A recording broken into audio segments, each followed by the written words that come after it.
قحط سالی میں مبتلا ہو گئے، کھانے کے دانے دانے کے لیے ترس گئے، پانی کے گھونٹ گھونٹ کے لیے ترس گئے، پریشان ہو گئے۔ تو سب کو معلوم ہوا یہ محمد کی بد دعا کی وجہ سے ہو رہا ہے۔ تو ان کے سردار تھے ابو سفیان، جو ابھی اسلام نہیں لائے تھے۔ پیارے نبی کی دشمنوں کی فہرست جب بنائی جائے، سب سے پہلے نمبر پہ جس دشمن کا نام آتا ہے وہ ابو سفیان ہے۔ یہ الگ بات ہے کہ وہ بعد میں اسلام لائے۔ تو ابو سفیان پیارے نبی کی خدمت میں آئے، پیارے نبی کی خدمت میں آئے کہ درخواست کرنے لگے اور کہنے لگے اسألک باللہ والرحیم۔ کتب احادیث پڑھ کے دیکھیے، کہا کہ اے محمد ہم آپ سے اللہ کا واسطہ دے کے سوال کرتے ہیں، اور اے محمد آپ کو ہم رشتہ داری کا واسطہ دے کے سوال کرتے ہیں۔ ہم آپ سے گزارش کرتے ہیں آپ اللہ سے دعا کر دو، جو قحط سالی میں جو ہمیں پریشانی لائق ہوئی ہے اس کے حل کے لیے آپ اللہ سے دعا کر دیں کہ یہ پریشانی ہماری دور ہو جائے۔ اللہ اکبر۔ پیارے نبی صلی اللہ علیہ وسلم کو، پیارے نبی صلی اللہ علیہ وسلم کے بارے میں دشمن کو معلوم تھا رشتہ داروں کا کتنا خیال پیارے نبی کرتے ہیں۔ جب رشتہ داری کا حوالہ دیا گیا کہ مکے میں پیارے نبی صلی اللہ علیہ وسلم کے کئی رشتہ دار تھے، پیارے نبی نے اللہ سے دعا کی، یہ قحط سالی کا دور ختم ہو گیا۔ تو اس سے کیا بتانا چاہتا ہوں میرے بھائیوں، زندگی میں رشتوں کو نبھا کے چلنا، رشتوں کو جوڑ کے چلنا، یہ بہت بڑی نیکی ہے۔ دنیا میں کوئی یہ چاہتا ہے کہ میرا رشتہ دار میرے ساتھ اچھا سلوک کرے، میرے ساتھ ہمارے خاندان میں کوئی بھی برا سلوک کرے گا، میرے ساتھ برائی کا معاملہ کرے گا، میں اس سے بات نہیں کروں گا۔ اگر یہ فارمولا ہے تو تمہیں اس دنیا میں جینے کا حق نہیں ہے، تمہیں تو فرشتوں میں رہنا چاہیے، کیونکہ اس دنیا میں جب رہتے ہیں آپس میں اختلاف ہوتا ہے، آپس میں انتشار ہوتا ہے، آپس میں ایک دوسرے کا مزاج کا ٹکراؤ ہوتا ہے۔ شریعت نے کہا وَجَعَلْنَا بَعْضَكُمْ لِبَعْضٍ فِتْنَةً أَتَصْبِرُونَ وَكَانَ رَبُّكَ بَصِيرًا، کہا کہ اللہ تبارک و تعالیٰ تمہیں دیکھ رہا ہے، آپس میں ایک دوسرے کو آزمائش کا ذریعہ بنایا ہے، برداشت کر کے چلو، برداشت کی صفت اپنی زندگی میں پیدا کرو۔ پیارے نبی صلی اللہ علیہ وسلم نے اسی لیے فرمایا الْمُؤْمِنُ الَّذِي يُخَالِطُ النَّاسَ وَيَصْبِرُ عَلَىٰ أَذَاهُمْ خیر من المؤمن الذی لا یخالط الناس ولا یصبر علی اذاہم۔ پیارے نبی صلی اللہ علیہ وسلم نے کہا وہ مومن جو عام لوگوں میں رہتا ہے، رشتہ داروں میں ہوتا ہے، اور رشتہ داروں کی جانب سے جو تکلیف اسے پہنچتی ہے اس پہ برداشت کرتا ہے، یہ سب سے بہتر مومن ہے اس مومن کے مقابلے میں جو مومن جو ہے رشتہ داروں سے کٹ کے الگ زندگی گزارتا ہے اور لوگوں کی تکالیف کو بھی برداشت نہیں کرتا۔ اس مومن سے وہ مومن بہتر ہے جو لوگوں کے ساتھ رہ کر لوگوں کی اذیتوں کو برداشت کرتا ہے۔ تو یاد رکھیے میرے بھائیوں، رشتہ داری کو جوڑ کے چلنا چاہیے۔ جو آدمی رشتوں کو توڑتا ہے اس کا سب سے بڑا نقصان یہ ہوگا اس کی آخرت برباد ہو جائے۔ پیارے نبی صلی اللہ علیہ وسلم کہتے ہیں لا يدخل الجنت قاطع رحم، کہا کہ جو آدمی رشتہ داری کو توڑ کے زندگی گزارتا ہے اللہ اسے کبھی جنت میں داخلہ نصیب نہیں کرے گا۔ اللہ اکبر، کتنی بڑی محرومی ہے۔ خوش نصیب ہے وہ انسان جو رشتوں کو جوڑ کے چلتا ہے، بڑا بد نصیب ہے وہ انسان جو رشتوں کو توڑ کے چلتا ہے۔ تو یاد رکھیے میرے بھائیوں، رشتہ داری کو جوڑ کے چلنا چاہیے۔ قرآن مجید میں آپ دیکھیے اللہ تعالیٰ نے جو رشتہ داری کو توڑ کے چلتا ہے، رشتہ داروں سے اپنے تعلقات کو ختم کر کے زندگی گزارتا ہے، ایسے لوگوں پہ اللہ تعالیٰ نے لعنت بھیجی۔ لعنت کا مستحق ہے وہ انسان۔ لعنت کا مطلب جانتے ہیں آپ؟ لعنت کا مطلب یہ ہے اللہ کی ساری رحمتوں سے محروم ہو جانا، لعنت کا مطلب اللہ کے عذاب کا مستحق ہونا، اس کا مطلب۔ اللہ تعالیٰ نے فرمایا سورہ محمد میں فَهَلْ عَصَيْتُمْ إِن تَوَلَّيْتُمْ أَن تُفْسِدُوا فِي الْأَرْضِ وَتُقَطِّعُوا أَرْحَامَكُمْ۔ ہاں، ان ظالموں کو، ان نافرمان لوگوں کو اگر اس دنیا میں اقتدار ملے گا، انہیں طاقت ملے گی تو دنیا میں کیا کریں گے؟ زمین میں فساد پھیلائیں گے، اور فساد پھیلانے کا طریقہ یہ ہوگا وہ رشتوں کو توڑ کے زندگی گزاریں گے۔ یہ رشتوں کو توڑنے کی وجہ سے اولئک الذین لعنہم اللہ، قرآن کہتا ہے کہ یہ وہی لوگ ہیں جس پہ اللہ کی لعنت برستی رہتی ہے۔ تو یاد رکھیے رشتوں کو جوڑنا چاہیے۔ کوئی آدمی کسی بھائی سے رشتہ توڑ لیا ہے، اب زندگی گزار رہا ہے، اس کا کتنا بڑا نقصان ہوتا ہے۔ پیارے نبی صلی اللہ علیہ وسلم کہتے ہیں جمعرات کے دن اور پیر کے دن ہر بندے کے نام اعمال اللہ کے سامنے پیش کیے جاتے ہیں، ہر بندے کے نام اعمال اللہ کے حضور پیش کیے جاتے ہیں۔ اللہ تعالیٰ ہر بندے کی نیکیوں کو قبول کرتا ہے. اسی لیے پیارے نبی صلی اللہ علیہ وسلم جمعرات کو پیر کو روزہ رکھتے تھے تاکہ روزے کی حالت میں اللہ تعالیٰ میری نیکیوں کا حساب کرے. اور پیارے نبی کہتے ہیں اللہ تعالیٰ پیر کے دن جمعرات کے دن ہر بندے کو معاف کرتا ہے سوائے اس بندے کے جو آپس میں رشتہ داری کو توڑ کے زندگی گزارتا ہے. اللہ کہتا ہے کہ انظروا، ان دو بندوں کا مجھے نام اعمال مت بتاؤ. انظروا، چھوڑ دو. ہذین حتی یصطلحا، یہ جب تک آپس میں نہیں ملیں گے تب تک ان پر میری رحمت کی بارش نہیں ہوگی، ان کے نام اعمال کو بھی میں نہیں دیکھوں گا. اللہ اکبر، کتنی بڑی محرومی ہے میرے بھائی. تو یاد رکھیے رشتہ داری کو جوڑنا ہے. رشتہ داری کو جوڑیں گے اللہ کی رحمتوں کی بارش ہم پہ ہوگی. ہاں شریعت تو یہ کہتی ہے اگر تمہارا رشتہ دار مشرک ہے، کافر ہے، شریعت نے کہا کہ مشرک رشتہ دار سے بھی تعلقات کو ختم مت کرو، ان کے حقوق بھی تم پہ عائد ہوتے ہیں. حضرت عمر بن خطاب رضی اللہ عنہ کے پاس ایک کپڑا آیا جو ازروع شرع ایک مومن کے لیے زیب نہیں دیتا کہ ایک مومن پہنے. ایک مومن کے لیے وہ کپڑا پہننا جائز نہیں ہے، وہ ریشمی لباس تھا اور پیارے نبی کی جانب سے آیا تھا. صحیح بخاری کی روایت ہے. تو عمر بن خطاب رضی اللہ عنہ نے پیارے نبی صلی اللہ علیہ وسلم سے درخواست کی، کہا کہ اللہ کے نبی یہ تو پہننا حرام ہے اور آپ نے خود کہا ہے. پیارے نبی صلی اللہ علیہ وسلم نے کہا یہ تو پہننا حرام ہے، تمہیں پہننے کے لیے میں کہاں دیا ہوں؟ یہ تم کسی اپنے مشرک کو ہدیہ بھی کر سکتے ہیں. وہ خود کہتے ہیں کہ مکے میں ایک میرا بھائی ہے جو مشرک ہے، اس کے لیے میں نے ریشمی لباس کو بھیجا تاکہ وہ پہن لے. اللہ اکبر. مشرکین اگر ہمارے خاندانی رشتہ دار ہیں وہ بھی ہمارے حسن سلوک کے حقدار ہیں. حضرت اسماء بنت ابی بکر رضی اللہ عنہا کہتی ہے ان کی ماں ان سے ملنے کے لیے آئی. وہ اللہ کے نبی کی خدمت میں آئی، کہا کہ اللہ کے نبی میری ماں مشرکہ ہے، وہ مجھ سے ملنے کے لیے آئی ہے، کیا میں اس کے ساتھ حسن سلوک کروں؟ پیارے نبی نے کہا جاؤ اس کے ساتھ حسن سلوک کرو، اس کے ساتھ نرمی سے کام لو اور اس کے ساتھ جو ہے اچھا معاملہ کرو.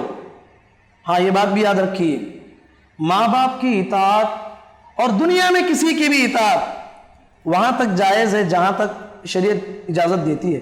جہاں اللہ کی نافرمانی ہوتی ہو، اسلام کی نافرمانی ہوتی ہو، لا طاعت لمخلوق فی معصیت الخالق، اللہ کی نافرمانی میں کسی بندوں کی اطاعت جائز نہیں ہے. اسی لیے اللہ تعالیٰ نے فرمایا وَإِن جَاهَدَاكَ لِتُشْرِكَ بِي مَا لَيْسَ لَكَ بِهِ عِلْمٌ فَلَا تُطِعْهُمَا وَصَاحِبْهُمَا فِي الدُّنْيَا مَعْرُوفًا. تمہارے ماں باپ اگر مشرکین ہیں، تمہیں اگر شرک کی طرف بلاتے ہیں تو ان کی اطاعت نہ کرو. ہاں دنیاوی معاملات میں وہ ماں باپ ہونے کی حیثیت سے ان کے ساتھ حسن سلوک کرو. شریعت میں تعلیم دیتی ہے. تو میرے بھائی رشتہ داری کو نبھانے کی شریعت میں کیسے کیسے تعلیم دیتی ہے. اسی لیے شریعت نے کہا وقتاً فوقتاً اپنے رشتہ داروں کے گھروں کو جانا چاہیے. کتنے لوگ ایسے ہیں اپنی سگی بہن کے گھر کو جا کے کئی سال ہو چکا ہے، کوئی سگا بھائی ہے اپنے سگے بھائی کے گھر کو جا کے کئی سال ہو چکا ہے، حالانکہ گھر قریب ہے، تقریبات کے موقع پر بھی اور کبھی خوشی کے موقع پر بھی ان کے گھر کو نہیں جاتے. یاد رکھیے بہت بڑا گناہ ہے. رشتہ داری کو نبھانا چاہیے. علماء نے یہ بیان کیا ہے اگر آپ کا رشتہ دار کہیں دور رہتا ہے، آپ کی مصروفیتیں زیادہ ہیں، ان سے ملاقات نہیں کر سکتے ہیں، تو آپ کے لیے اب جدید آلات آئے ہیں، فون کے ذریعے تو صحیح اپنے رشتہ داری کو جوڑ کے قائم رکھ کے زندگی گزارنا چاہیے. اسی کے ذریعے سے ہمارے لیے برکتوں کا نزول ہمارے گھروں میں ہوتا ہے. تو حضرات شریعت ہمیں رشتہ داری کو جوڑنے کے ساتھ ساتھ رشتہ داروں کے ساتھ حسن سلوک کرنے کی تعلیم دی ہے. اگر کوئی رشتہ دار ایسا ہے ہم صدقہ کر رہے ہیں، ساری دنیا ہمارے مال سے فائدہ اٹھا رہی ہے، میرا بھائی ہے کہ غریب ہے، میرے خاندان میں کتنے لوگ ہیں کہ غریب ہیں، میں دوسروں کو فائدہ پہنچا رہا ہوں، حالانکہ میرے خاندان کے کتنے لوگ ایسے ہیں جو غریب ہیں، میرے صدقے کے زیادہ مستحق میرے خاندان والے ہیں، میں خاندان والوں کو چھوڑ کے دوسروں کو صدقہ کر رہا ہوں. شریعت نے کہا یہ اچھا انسان نہیں. آپ کو دیکھنا چاہیے اپنے رشتہ داروں کا خیال کرو. آپ کے صدقے کا، آپ کی زکوٰۃ کا، آپ کی قرض کا سب سے زیادہ حقدار آپ کے خاندان والے ہیں. آپ کے جو سب سے قریبی رشتہ دار ہوتے ہیں، آپ کے بھائی، آپ کے بہن، آپ کے ماں باپ اور آپ کے خالہ، آپ کے چچا، آپ کے جتنے بھی خاندان والے ہیں، وہ سب سے زیادہ حق رکھتے ہیں کہ ان کے اوپر آپ خرچ کریں. اور شریعت نے کہا کہ جو آدمی کسی آدمی پہ خرچ کرتا ہے تو اس کو ایک ثواب ملے گا، اور کہا کہ اگر کوئی آدمی اپنے رشتہ دار پہ خرچ کرتا ہے تو اس کو ڈبل ثواب ملتا ہے. ایک جو ہے ایک غریبی کا خیال کرتے ہوئے دینا, ایک رشتہ داری کا خیال کرتے ہوئے دینا. اور اس سے بھی افضل صدقہ کیا ہے؟ افضل الصدقہ علی ذی رحم الکاشح. کہا کہ سب سے افضل ترین صدقہ وہ ہے کہ اس رشتہ دار کو ہم ہدیہ دینا, اس رشتہ دار کو ہم مدد کرنا, پیسے کے ذریعے سے ہو, کسی بھی ذریعے سے, جو رشتہ دار کے ہمارے تعلق سے اپنے دل میں نفرت رکھتا ہے, ہماری نفرت اس کے دل میں ہے, ایسے رشتہ داروں کے ساتھ اس نے سلوک کرنا, ان کی مدد کرنا, شریعت نے کہا یہ سب سے بڑا افضل ترین صدقہ ہے. تو یاد رکھیے میرے بھائیوں, ہمارے اس معاشرے کا, ہمارے رشتہ داری کو نبھانے کا ایک سب سے بڑا حق یہ ہے میرے بھائی. میں تو کہتا ہوں سب سے بڑا حق یہ ہے کہ ہم دیکھتے ہیں کہ ہمارے معاشرے میں ہمارے خاندان والے ہیں, ہمارے رشتہ دار ہیں, وہ غلط راستے کی طرف جا رہے ہیں, گمراہی کی طرف جا رہے ہیں. کوئی بے نمازی ہے, کوئی بے دین ہے, کوئی جو ہے بدعتوں میں مبتلا ہے, کوئی شرک میں مبتلا ہے. شریعت نے کہا تم رشتہ دار ہونے کی حیثیت سے اپنے رشتہ دار کی گمراہیوں سے اس کو نجات کی طرف لانا ہے, اس کو ہمیشہ والی جنت کی طرف بلانا ہے. یہ تمہیں رشتہ دار ہونے کا سب سے بڑا حق ہے. پیارے نبی محمد الرسول اللہ صلی اللہ علیہ وسلم پہ پہلی وحیوں میں سے ایک پہلی وحی یہی تھی. اللہ نے فرمایا وَأَنذِرْ عَشِيرَتَكَ الْأَقْرَبِينَ, اے پیغمبر آپ سب سے پہلے اپنے رشتہ داروں کو ڈراؤ, اپنے رشتہ داروں کو نار جہنم سے بچاؤ. پیارے نبی صلی اللہ علیہ وسلم پہاڑ پہ چڑھ گئے اور اپنے خاندان کے ایک ایک نام کو لے کے بلایا, کہا کہ اے لوگوں میں تمہارا خاندان والا ہوں, آخرت میں میں تمہارا کچھ کام نہیں آؤں گا, آخرت میں نجات چاہتے ہو جو کہ حقیقی نجات ہے, اللہ پر ایمان لاؤ. قولوا لا الہ الا اللہ تفلحوا, کامیاب ہو جاؤ گے, لا الہ الا اللہ پڑھ لو اور آخرت میں اللہ تعالیٰ تمہیں نجات دینے والا. اور پیارے نبی صلی اللہ علیہ وسلم نے فرمایا کہ میں تمہارا رشتہ دار ہوں, تمہاری رشتہ داری کا جو حق ہے وہ ادا کروں گا, لیکن آخرت میں نجات پانے کا دار و مدار تمہارے اعمال پہ ہے, تمہیں خود تیاری کرنا چاہیے. تو میرے بھائی آج کے خطبے کا خلاصہ یہی ہے, ہمارے معاشرے میں جو ہمیں پریشانیاں لاحق ہوئی ہیں, ہمارے خاندان نفرتوں کی آگ میں جل رہے ہیں, نفرتوں کی آگ میں جل رہے ہیں, اور جلتے پہ ہمارے معاشرے میں پیٹرول کا کام کرنے والے, ایندھن کا کام کرنے والے قدم قدم پہ ملیں گے, رشتوں کو جوڑنے والے ڈھونڈنے سے بھی نہیں ملیں گے, رشتوں کو توڑنے والے ہمارے خاندانوں میں جگہ جگہ ملیں گے. یاد رکھو شریعت نے کہا جھوٹ بولنا حرام ہے, لعنت اللہ علی الکاذبین, جھوٹ بولنے والوں پہ اللہ کی لعنت ہوتی ہے. لیکن شریعت نے کہا ایک جگہ تمہیں جھوٹ بولنے کی اجازت ہے, وہ کہاں ہے؟ دو مسلمان بھائی آپس میں لڑ کے جدا ہو گئے ہیں, شریعت نے کہا کہ ان دونوں کو ملانے کے لیے آپ کو جھوٹ کا سہارا اگر لینا پڑے تو جھوٹ بول کے ہی صحیح ان دونوں کو ملاؤ. کہو کہ فلاں عبداللہ جو ہے تمہارے تعلق سے جو ہے اچھا خیال رکھتا ہے, ہمیشہ تمہارا اچھا تذکرہ کرتا ہے, بکر کے پاس جاؤ, بکر کے پاس جا کہ عبداللہ کا حسن تذکرہ اور عبداللہ کے پاس بکر کا تذکرہ, دونوں کو آپس میں ملاؤ. اس دنیا کی سب سے بڑی نیکی ہے اور اس دنیا کا بدترین گناہ یہ ہے کہ آپسی رشتہ داریوں کو توڑنا, رشتوں میں دراریں پیدا کرنا, یہ سب سے بڑا گناہ ہے, اس سے بچنا چاہیے. ہمارے معاشرے میں اگر ہم ایک خاندان بن کے زندگی گزاریں گے, ہم آپس میں ایک دوسرے سے محبت بھرے ماحول میں زندگی گزاریں گے, اللہ کی رحمتوں کی بارش ہمارے گھروں پہ ہوگی, ہماری زندگیوں میں ہوگی. یہی چیز ہماری دنیا اور آخرت کو بنائے گی. اس کا خیال کر کے زندگی گزاریں. اللہ تعالیٰ سے دعا ہے اللہ کہنے والے اور سننے والوں کو پروردگار ہم تمام کو رشتہ داری کو قائم کر کے زندگی گزارنے کی توفیق نصیب فرما, رشتوں کا خیال کرتے ہوئے ہمیں زندگی گزارنے کی توفیق نصیب فرما. اے اللہ ہم میں جو کوئی پریشان حال ہے, مجبور ہے, اے اللہ ان کی پریشانیوں کو مجبوریوں کو دور فرما. اے اللہ ہم میں کوئی بیمار ہے, اے اللہ ان کی بیماریوں کو شفا عاجلہ میں تبدیل فرما. اے اللہ ہم میں کوئی انسان قرض دار ہے, اے اللہ ان کی قرض داری کو جلد از جلد ادا کر دے. اے اللہ ہم تمام کو جنت الفردوس نصیب فرما اور ہم تمام کا حسن خاتمہ نصیب فرما, اور ہمیں محمد الرسول اللہ صلی اللہ علیہ وسلم کے بازو میں جنت میں جگہ نصیب فرما. آمین. بارک اللہ لنا ولکم فی القرآن المجید ونفعنا وإياكم بما فيه من الآيات وذكر الحكيم إنه تعالى جواد كلم ملك بر رحيم ورب حليم.